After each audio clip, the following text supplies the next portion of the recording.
कसं आहे पब्लिक, पुन्हा तुमचं आपल्या मिनी ब्लॉगमध्ये स्वागत आहे. तर असा आयुष्य होता की आम्ही मालवणून बसने प्रवास करून फायनली पोहोचलो होतो गोव्याला. गोव्यामध्ये पोहोचताच आमच्या पोरांची एनर्जी असली ढगाला डायरेक्ट, विचारूच नका. डायरेक्ट जशी काही एक 90ची क्वार्टर मारली अशी एनर्जी झालेली. भाऊ विषय नाही भाऊ पोरांचा. तुम्हाला माहिती आहे गोव्यात म्हटलं की विषय असणारच आणि एनर्जी ऑटोमॅटिक कशी येणार ते तुम्ही समजून घ्या. तर आमच्या तुषार भाऊचा काय विषय लय हार्ड झाला होता. भाऊ डायरेक्ट आहे ना, एक टक जिकडे बघायचा तर तिकडंच बघत होता, काय त्याची मानच हालत नव्हती. आणि गोव्यामध्ये असा विषय आहे की इथं स्कॅम खूप होतात, म्हणजे सगळ्याच बाबतीत, मसाज म्हणा, टॅटूज, सगळ्या बाबतीत स्कॅम होतात. तर रूमसाठी आम्ही आमचे मित्र ऑलरेडी आधी आले होते ह्या आधी पण.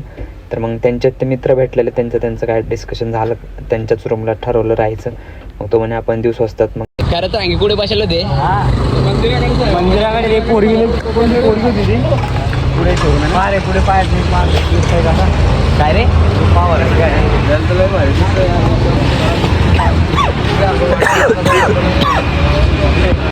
मग काय आमची नंचे गँगची होती पबमध्ये. मग काय रात्रभर राडा होता भाऊ, विषय नाही. आता तुम्ही पुढं बघतच राहा.